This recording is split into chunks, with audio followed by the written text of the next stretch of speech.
السلام عليكم ورحمة الله وبركاته، اخواتي وطلابي وحبايبي في كل مكان، يا رب تكونوا بخير. بص يا شباب، انا عايز منك اقل من ساعة كده تركيز. ليه؟ الافكار اللي ورايا دي افكار متوقعة في امتحانك بكرة ان شاء الله. فالمطلوب منك ايه؟ المطلوب منك تقعد في مكان هادي كده، مشروبك المفضل والجميل، تقعد كده ايه، تركز بس. الدنيا تظبط معاك، تخش بكرة ان شاء الله ربنا هيكرمك وتحل، وهتلاقي الدنيا فل الفل، وتبقى تدعي لي بعدها. تمام يا ريس؟ تمام. يلا بينا نسمي الله. بص، مبدئيا احنا عايزين نضمن مع بعض سؤال الجرامر، لان الجرامر عليه كام يا مستر؟ الجرامر عليه 6 درجات. تمام؟ تمام. فانا هنا دي اسئله منتقاه كده زي ما بيقولوا، لأهم أفكار كل يونت. هتلاقي جايب إيه كل يونت، يونت 1 أهم الأفكار بتاعتها، وحللها معاك وقايل لك الطرق بتاعتها وكده. خلاص خلاص، يلا بينا كده نسمي الله ونبدأ مع بعض بالسؤال الأول. بص يا حبيبي، تعالى بس أفكرك الأول بده زمن إيه. في يونت 1 كان عندي زمن اسمه البريزنت بيرفكت، يعني المضارع التام. حضرتك كنت عارف إن هو بيجي هاز أو هاف زائد البي بي، صح؟ لو هنا في إيه يا مستر؟ لو هنا في فاعل. طب يا مستر، لما بيكون مفعول بنحطه هاز وبعد كده هاف، وفي حاجة كده يا مستر بنحطها في النص كانت اسمها بين. خلاص خلاص، مش عايز منك حاجة تاني أنا لحد كده تمام. والكلمات الدالة سنس فور ايفر نيفر جاست اوريدي يت ليتلي ريسنتلي اب til ناو سو فار. يلا نحل. قال لي الحق يا مستر حط لي بين. يبقى حضرتك تلقائي هتعرف ان جملة دي جملة مجهول. يعني ايه مجهول؟ يعني جملة بادئة بمفعول، في اغلب الاحوال بيبقى شيء غير عاقل. تمام تمام. تعالى كده نقرا الجملة الاول. زي يعني هما هاف بوت اشتروا. زي فاعل، وهاف بوت يا مستر فعل، وانيو كار مفعول. خلاص يا مستر انا فهمت قصدك. قال لي نزل بين يعني حط المفعول في الاول، اللي في اغلب الاحوال بيكون شيء غير عاقل، مش قاعده عامه بس انت ميزها بس. يبقى انا يا مستر هبدا بانيو كار، العربيه الجديده، مستر. بعد كده هاز او هاف زائد بين زائد البي بي، الهاز للمفرد والهاف للجمع. مستر انيو كار عربيه واحده هديها هاز، وبعد كده يا مستر هنزل بين. خلاص. البي بي من بوت كان اصلها باي، والصورة رقم 2 كانت بوت. البي بي يا مستر الصورة رقم 3 كانت بوت، فعشان كده حضرتك كتبت هنا بوت. A new car has been bought. عايز دي بقى انت مخير، ممكن تحطها ممكن ما تحطهاش، اللي هي باي زم. اتفقنا؟ اتفقنا. ندخل على السؤال التاني وبيقول لي استخدم لي فور. معنى كده يا مستر انت معودني ومعرفني ان فور لما بتنزل بتشيل سنس، بس حضرتك لازم تعرف الفرق ما بين فور. فور يا مستر بيجي معاها مدة كاملة، فاكر ان انا كنت على طول اقول لك مدة كاملة مع فور، انما سنس كانت بداية الحدث. فاكر لما قلت لك باباك اتجوز مامتك، فباباك بيقول لك ايه؟ انا اتجوزت مامتك منذ 1900 مثلا 97، فيقول لك سنس السنة. مامتك تقول لك احنا متجوزين بقالنا مثلا فور لمدة كاملة 28 سنة مثلا. اوكي، انا ما قابلتش صاحبي او ما اتكلمتش معاه منذ وفاته، يبقى since his death، منذ بداية الحدث. اوكي تمام. انما فور المدة الكاملة. معنى كده ان انت شلت سينس. طب يلا بينا كده نسمي الله، نمشي مع بعض. مستوري هنحط هي، ماشي، ونحط هاز، وبعد كده مستر lived، وبعد كده ان كايرو. مستر سينس انت قلت لي هتكون ايه؟ فور المدة كاملة. إيه طب يا مستر تعالى نحسبه بقى، احنا عايزين نحسبه المدة دي من قد ايه؟ منذ 2020. نعمل عملية رياضة، شغل مستر احمد اهو. نعمل عملية رياضة، هنشيل يا مستر منها دلوقتي احنا بقينا 26، يبقى يا مستر انت بتتكلم في 6 سنين، يبقى 6 years old لمدة ايه؟ 6 سنين. يبقى خلاص يا جماعة عرفنا ان 4 بيجي بعد منها المدة كاملة. مستر يت، تعال افكرك بيت. مستر يت كانت بتيجي في اخر الجملة وبتيجي في الجملة المنفية. يعني ايه منفية؟ يعني ينزل معاها hasn't او haven't. خلاص تيجي في اخر الجملة، وكمان المنفية كمان. تمام. تعالى كده نبص، هننزل شيء. مستر هذا هي موجودة، هننزلها هاز ولا ننفوها؟ لا يا مستر هننفيها، هتبقى هازنت. نحط البي بي هتكون visited، يبقى she hasn't visited ايه يا مستر؟ أسوان. احنا لحد دلوقتي ما حطيناش ايه؟ لحد دلوقتي ما حطيناش يت طبعا يا جماعه بتيجي في اخر الجمله المنفيه. اللي بعده بيقول لي حط جاست. حبيب قلبي جاست واوريدي بيجي قبل منهم هاز او هاف، يعني دي قبلها هاف وبعد كده البي بي الفعل، وفي حاجه وحيده اوريدي بتيجي في الاخر في حاله التعجب ماليش دعوه بيها دلوقتي. ريستور جاست بمعنى حالا او توا، كلمه داله. هتشيل من الجمله عندي ايه؟ هتشيل من عندي الجمله الداله. تعالى نقرا. زي واتشد هم شاهدوا التي في اشورت تايم اجو، منذ وقت قليل. حذفنا اشورت تايم اجو. مستر واتشد دي ماضي بسيط. انت معرفني ان جاست لما بتنزل هاز او هاف زائد البي بي بمنتهى الجمال هنزل الفاعل. زي ازاي هياخد هاز ولا هاف؟ لا يا مستر هياخد هاف، وهنجيب بعد منه البي بي بس نحط مين في النص؟ نحط جاست. هتبقى هاف جاست، واحط يا مستر واتشد لسه مشاهدين. هم شاهدوا ايه هنا؟ طبعا التي في. السؤال اللي بعده قال لي ابدأ بذا هاوس وورك. ابدأ بأعمال البيت أو عمل البيت. مستر ده شيء غير عاقل أولا. ثانيا يا مستر ده مفعول، والمفعول مجهول، يبقى هاز هاف بين زائد البي بي. تعالى نقرا الجملة. منى هاز دون عملت الهاوس وورك، وقال لك ابدأ بالهاوس وورك. هنزل يا مستر ذا هاوس وورك. مستر الهاوس وورك مفرد ولا جمع؟ مفرد، احط له هاز. هنزل مين علشان ده مفعول؟ هنزل بين. وبعد كده مستر دون، خلاص يبقى هاز بين دون. كل الفرق ان انا بدأت بيه وحطيت بين في النص. بواسطة منى. عايز تكتبها قشطة، مش عايز تكتبها مفيش مشكلة. خلاص منى مش مام، لا مام. حلو. اللي بعده بين تو بمعنى ربيع. تعالى نقرا كده. عمر، كتبت عمر. مستر ده فعل وبيجي قبل منه هاز او هاف. فاكرها انت؟ هاز جون تو، هاز بين تو والحاجات دي. يا مستر لازم قبلها هاز او هاف وبعد كده بين تو، وبعد كده مستر هنا هنذكر المكان. طب تعالى كده نسمي الله. عمر، نزلنا عمر. مستر انت بتقول له عمر ده مفرد هياخد هاز، وبعد كده هنحذف وانت تو دي خالص ونقول لها مع السلامه. وانت بمعنى ذهب. هننزل مين؟ هاز بين تو يا مستر ايطالي، وهنحذفه دي بقى عندي كامباك. اللي بعده بيقول لي سينس يا مستر بيجي معاها بداية الحدث. يلا نسمي الله. هي طبعا سينس هتنزل هتحذف مين؟ هتحذف فور. يلا بينا. هي هو has lived in، وهنكتب ايه يا مستر؟ ألكسندريا. هو عايش فين يا مستر؟ في اسكندرية. بعد كده يا مستر هنشيله فور. حلو أوي. نحط مين يا مستر؟ هنحطه سينس منذ 5 سنين، يعني منذ سنة 2020. السؤال اللي بعده بيقول لك ايه؟ she has never. has موجودة يا مستر يأتي بعدها البي بي. دي سو أصلها سي، وكان الماضي بتاعها سو. البي بي كان اسمه سين، فمعنى كده حضرتك هتكتب هنا لوجود هاز هتكتب هنا سين. اللي بعده بادئ بالزروم. الروم يا مستر شيء غير عاقل، يعني مفعول غير عاقل، يبقى هننزل مين؟ هننزل يا مستر هاز او هاف الاول. الروم هتاخد هاف، وبعد كده هننزل البين ونجيبه البي بي من تري هيكون ترد. سهلة جدا وبسيطة. مستر في سنس. حلو قوي. السنس خلي بالك في ملحوظة كده مهمة بتقول ان سنس يأتي بعدها ماضي بسيط. اوعى تنسى المعلومة دي عشان مهمة. لما يجي الجزء ده شبه الجملة دي كده she was a child، بس انا مش عايز دي من الاول، انا عايز اشوف اللي قبلها. اللي قبلها has او have زائد البي بي. حلو قوي. الشي هتاخد has، وstudy هتكون has studied. خلصنا.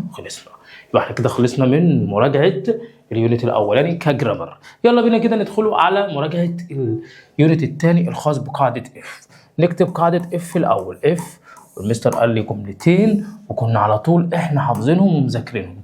الجملة الاولى هاد زائد البي بي، الجملة الثانية would have زائد البي بي. صح كده؟ وكنا عملنا اختراع كده، قلنا لو سو موجودة بنسيبها زي ما هي، لو بيكوز بنشقلب الجملة. ايه نشقلب الجمله. يلا سم الله يا صاحبي. لو مثبته بتبقى منفيه ولو منفيه مثبته. شبع خنقنا من اف دي. طب تعالى كده بقى نسموا الله كده ونحله كده بمنتهى الروقان. قال لي ازاي جات ذا فيرست برايز، هم حصلوا على البرايز. نغير بس نخليه they got the first prize، حصلوا على الجائزة الأولى because بسبب they were clever. أول معلومة حط اف بتاعتك. حطيت اف بتاعتك. مستور في because في الجملة هحذفها. هقول لها مع السلامة. because كانت بتشقلب، يعني هتجيب الجملة دي هتخليها رقم 1 وهتخلي الجملة دي رقم 2، صح كده؟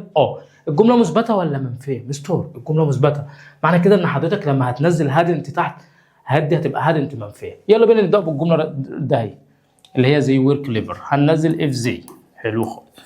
هننزل هاد علشان حضرتك قايل الجمله الاولى بتكون هاد، ولكن الجمله دي مثبته فهتبقى هادنت. حلو قوي. اصبح الفعل وير بمعنى كانوا. اصله ايه يا مستر؟ اصله بي، صح؟ الفيرب تو بي. الفيرب ايه؟ تو بي. الصوره رقم 3 او البي بي بتاعه بيكون ايه؟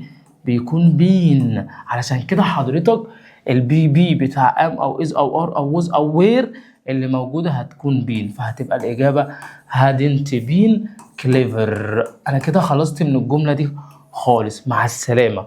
اصبح ان انا داخل على الجمله الثانيه بالتركيبه دي. هننزل زي، حلو قوي. مستر انت قلت لي لازم احط وود، حطيت يا مستر وود. وبص يا مستر لقيت الجمله مثبته، معنى كده ان حضرتك هتنفيها هتبقى وودنت. بعدها يا مستر بعد وود بحط هاف، ادي حطيت هاف. عايز اجيب البي بي من الفعل بتاعي اسمه جيت. جوت هو جوت اصلا، لان هو جيت جوت. الصوره رقم 3 جوت ذا فيرست برايز. اكتبها، مفيش اسهل من كده. كتبت ذا فيرست برايز وخلصت الجمله.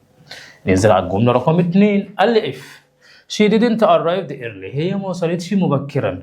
so she didn't مش عارف ايه. حلو قوي. مستر في بيكوز ولا سو؟ مستر طالما بيكوز موجوده بسيب الجمله زي ما هي. هقول لي بيكوز مع السلامه يا بيكوز. حلو قوي. حلو. هنزل مين في الاول؟ هنزل اف. مستر في شقلبه ولا حاجه؟ لا مفيش شقلبه، علشان سو مش بتاعت شقلبه، بيكوز هي اللي بتاعت شقلبه. مستر الجمله الاولانيه فوق منفيه. احذف حبيبي النفي خالص علشان احنا هنثبتها. طالما منفيه هننزلها تحت مثبته. الجمله زي ما هي، هننزل شيء وبعد كده امشي معايا بقى خطوه خطوه. حطيت الهاد يا مستر، هات لي البي بي من ارايف، هتبقى يا مستر ارايفد. وبعد كده ايرلي. حلو خالص. حط الفاصله. بعدها ادخل على الجمله الثانيه. حلو يا مستر. ادي شيء زي ما هي. انت قلت لي تاني حاجه بتبقى ايه؟ وود. حلوه قوي. هتبقى يا مستر وود. وبعد كده بعد وود بتنزل هاف. هات لي البي بي من كاتش. لا ده سهل بقى. كوت. وبعد كده ذا ترين. بمنتهى البساطة خلصت منها. ايه اللي بعده؟ قاعدة اف. قال لي تاني زي فيزيتد ذا زو، وفي سو موجودة. الجمل زي ما هي. ابدأ باف في الأول. بدأت باف. الجملة زي ما هي بس دي مثبتة، تنزل تحت تبقى منفية. هنزل زي. مستر اول حاجه في الجمله بحط هاد. ادي هاد موجوده، بس هنا يا مستر مثبته، هخليها انا هادنت. والبي بي من فيزيت هيكون فيزيتد. حلو لحد كده. ماشي معايا كويس انت. ذا زو. ندخل على الجمله الثانيه. زي. حطيت زي يا مستر. الجمله الثانيه لازم ينزل فيها مين؟ وود هاف زائد البي بي. هنزل يا مستر فيها وود. حلو قوي. وبعد كده هاف. نمسك واتش. اصله ايه؟ واتشد نفس الشكل. رقم 3 فهتكون يا مستر واتشد طبعا their favorite animals. وكمل بقية جملتك. سهلة وبسيطة جدا. تعال يلا بينا ندخل على السؤال اللي بعده. قال لي if she had زائد البي بي. البي بي من ليف اسمه ليفت. had موجودة وراها بي بي. اللي بعده زي. انت حضرتك يا مستر معرفني ان زي موجودة. تعالى بقى ركز عشان هنا في ملحوظة. بص عطيت لك اف فين؟ في النص. مين اللي جاي بعديها؟ هاد بليد. ايه ده يا مستر؟ هاد زائد البي بي. معنى كده يا مستر ان انا هحط هنا ايه؟ would have زائد البي بي. فحضرتك هتقوم كاتب كده would. كنت عارف ان انت هتغلط فيها علشان انت بصيت على اف في الاول مش موجودة. لا would have يا مستر، وعندك وين البي بي بتاعها بيكون ون. اصحى للكلام. ادي اف موجودة، اسماء وراها هات زائد البي بي، نزلنا هات البي بي من سيل سولد. الصورة رقم 3 بيكون اسمها سولد. اللي بعده اف موجودة فاعل هات زائد البي بي، هننزل هاد وبعد كده يا مستر هتكون ريفايزد، وكده تكون خلصت قاعدة اف. خلي بالك جاية في امتحانك، اللهم قد بلغت اللهم فشل، والاولانية جاية في امتحانك. يلا اللي بعده. بص يا حبيبي، يونت 3 ده بيتكلم عن حاجة صغيرة خالص. قال لك لو هنا فاعل ويل زائد الانفينيتيف، لو هنا مفعول ويل بي زائد البي بي. طب تعالى افكرك بسرعة بالكلمات الدالة على المستقبل. يا مستر هفكرك اهو، اسمها ايه؟ تومورو يعني بكرة، ونكست يعني القادم، سون يعني قريبا، واي حاجة فيها تاريخ لسه ما جاش. تومورو ونكست سون واي حاجة فيها تاريخ لسه ما جاش، وكلمة فيوتشر وان ذا فيوتشر في المستقبل. تمام يا ريس؟ لقيت اي بقى كلمة من دول يبقى ده مستقبل. معنى كده ان حضرتك ايه؟ لو الجملة الاولانية فاعل، في فاعل شخص في اغلب الاحوال ويل زائد المصدر. طب لو بدأ بمفعول شبه ذا هاوس ويل بي زائد البي بي. تعال نسمي الله. they will sell the house، هما هيبيعوا الهاوس next week. تعال قال لي ابدأ بمين يا مستر؟ ذا هاوس. حلو قوي، ابدأ بذا هاوس. حلو مستر، الهاوس في ايه عرفني ان ده زمن المستقبل؟ نيكست. حضرتك قايل لي لو مفعول ويل بي زائد البي بي، يبقى حضرتك هتنزل ويل بي الاول وتمسك الفعل سيل عندك البي بي بتاعه ايه؟ ذا هاوس ويل بي سولد، سوف يكون مباع، وانت مخير تحط باي او ما تحطهاش، فهتبقى زن.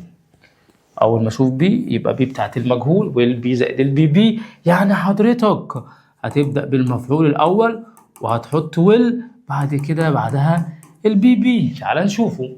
ذا مانجر المدير ويل ابروف ذا بلان، هيقبل الخطة. المانجر فاعل، ابروف يقبل فعل، الخطة مفعول، يبقى حضرتك هتبدأ ب ذا بلان الخطة. حلو، قلت لي ويل بي زائد البي بي، هننزل ويل وبعد كده نحطه بي. حلو قوي، وهات لي البي بي من ابروف، هتكون ابروفد، يتم قبولها باي بواسطة ذا مانجر، بواسطة المدير. حط نوت. حلو قوي، بيقول لي بي شوكت، معنى كده ان حضرتك في هنا مفعول وبعد كده ويل بي زائد البي بي. تعال نجرب. قال لي شي وانت، على فكرة يا جماعة ممكن ويل او وانت، خلاص يعني ممكن ويل سوف يفعل حاجة وونت سوف لا يفعل حاجة. حلو، شي وانت كوك لانش، هي يا مستر هتطبخ اللانش. طب فين المفعول؟ اللانش. حلو قوي يا مستر. طب كتبنا اللانش، هننزل. حلو، هو قال لي الجملة هنا منفية فانا مش هينفع احط ويل، هيبقى وونت وبعد كده هنزل بي وبعد كده البي بي من كوكد. ممكن اقول باي هير وممكن ما اقولش، عادي جدا. ندخل على اللي بعده. ذا ليتر الجواب، مفعول غير عاقل والبي زائد البي بي، البي بي من سند بيكون سنت، وزيه بيلد البي بي بتاعها بيكون برضو بيلت بالتي. خلي بالك، وعندك برضو اسبند بتكون بالدي لكن البي بي بتاعها بيكون اسبنت بالتي. ركز فيها. وين متى، الناس بتغلط في اغلبها دي. ادي وين اللي موجوده علشان في حاله السؤال هو مش متعود على الصيغه دي في حاله السؤال فبيتلخبط فيها. بيقول لك وين ويل ذا تيست، الامتحان اهو، امتحان شيء غير عقل، وويل اللي سابقاها يبقى ناقصها البي زائد البي بي. البي بي من كوريكت يا مستر هيكون كوريكتد. خلصت. اللي بعده ماي ماذر، ماما فاعل، probably do the shopping tomorrow. بص كده، tomorrow بكره صح، وماما فاعل. ماما فاعل يبقى ويل زائد المصدر، وادي المصدر يبقى ناقص ويل فهتبقى ويل. اللي بعده ذا بيشنت المريض ويل. حلوة أوي. ذا دكتور. بص بقى هنا خدعة شوية، حضرتك هتشوف المريض هتفتكر ان دي الجملة دي فاعل، بس هل المريض هيفحص نفسه ولا هيتم فحصه بواسطة الدكتور؟ لا، هيتم فحصه، فدي جملة مجهول، يبقى هننزل ويل بي تشيكت، سوف يتم فحصه. خلاص يا جماعة، يلا بينا ندخل على اللي بعده، يلا بينا ندخل على اللي بعده. قال لي must، يلا نسمي الله. must يا جماعة لما بتكون موجودة بتشيل الحاجة التي تشبهها، وقلت لك أول ما تلاقي must أو should بتحط قبل منها you. أوكي يلا نسمي الله. قال لك إيه it's necessary to wear، من الضروري أن ترتدي، يبقى أنا هشيل كلمة it's necessary دي وهنزل you، وبعد كده الفعل عندي في المصدر، يبقى you must wear، لازم ترتدي ذا يونيفورم.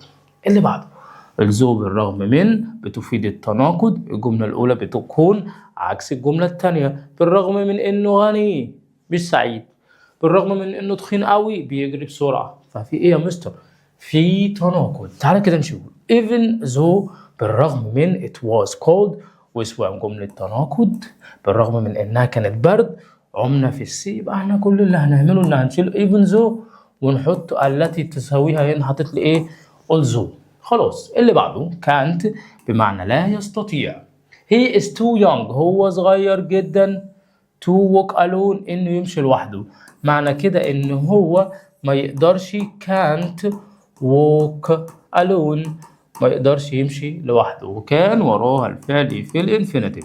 في المصدر must أو mustn't should أو shouldn't اتفقنا لازم نجيب قبلها you. هنا بيقول لك you are not allowed to park here، مش مسموح لك تركن هنا. مين الجملة اللي بتساوي mustn't؟ are not allowed to، مش مسموح لك، هنحذفوها وهننزل you وهنقوله كده you mustn't، ما ينفعش إن أنت park here، تركن هنا. كان موجودة محمد is able to، قادر على بتساوي كان، معنى كده إن حضرتك هتنزل مين؟ نزل حضرتك محمد. حلو. وبعد كده كان يقدر come to the party، يقدر يجي الحفلة. shouldn't تمام it's not good idea، مش فكرة جيدة to.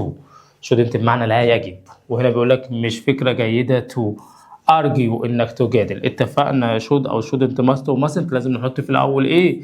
you، يبقى you shouldn't مش مسموح لك تجادل argue طبعا يا جماعة with your parents، مع بابا وماما. I think أنا أعتقد take a break لازم تاخد it's my advice، من بتاعة النصيحة advice يعني نصيحة. لسه مش هنغلطوا فيها، هي should. اوعى تستعجل وتقول mustn't تبقى إجابتك خاطئة. you mustn't not kind، تكون غير طيب and unfair to others، إلى الآخرين. هنا طبعا you must وراها الفعل في المصدر هي mustn't، طبعا الإجابة هتكون B، يعني هتحذف to. he should يجب عليه ورا الفعل في المصدر، فعل في المصدر من done طبعا do. you not share your personal، تشارك معلوماتك الشخصية. must ولا mustn't؟ لا يا مستر دي حاجة ما ينفعش أعملها، فهتبقى mustn't. you not limit your screen time، لازم تقلل من وقت استخدام الشاشة بتاعتك، فحضرتك هنا تعمل إيه يا مستر؟ يبقى أنا بنصحك، يبقى الإجابة should.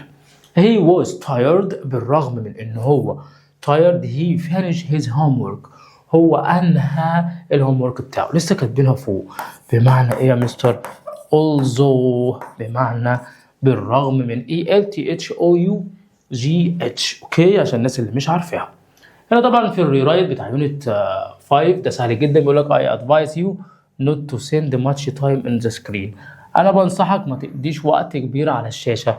معنى كده إن أنا هحط له don't. خلي بالك من حاجة، في اتنين بيساووا بعض، don't و never بيجي وراهم الفعل في المصدر، معنى كده ان انا هقول له هنا ما تقضيش، فهقول له ايه؟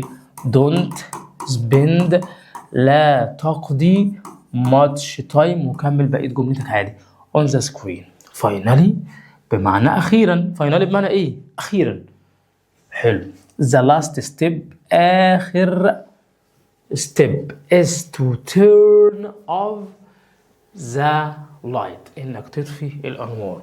انا هشيل the last step to دي لحد هنا، واقول finally اخيرا. خلاص يبقى انا هكتب يا مستر هنا ايه؟ finally، جاب لي finally finally، وبعد كده بحط القامة واحط الفعل في المصدر واقول turn off، اقول له اقفل ايه طبعا يا جماعة؟ the lights، الانوار.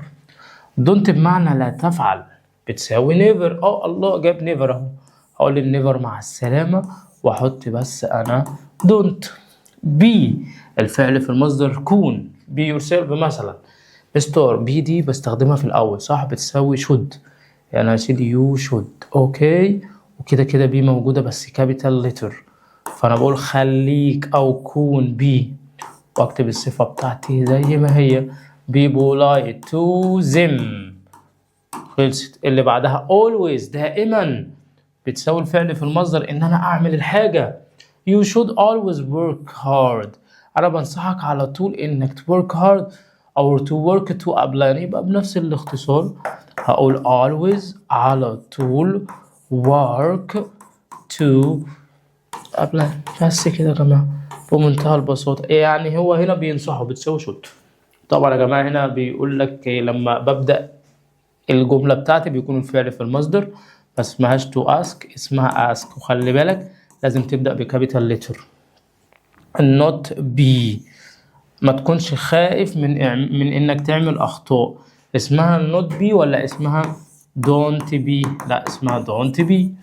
اخر حاجة we should write، ونبدأ الجملة اللي بعدها بيقول لي طبعا زي ما انت كنت قايل لك من شوية we should write في الانترودكشن في المقدمة we start with it. طبعا اولا يا جماعة ما اسمهاش finally اسمها first.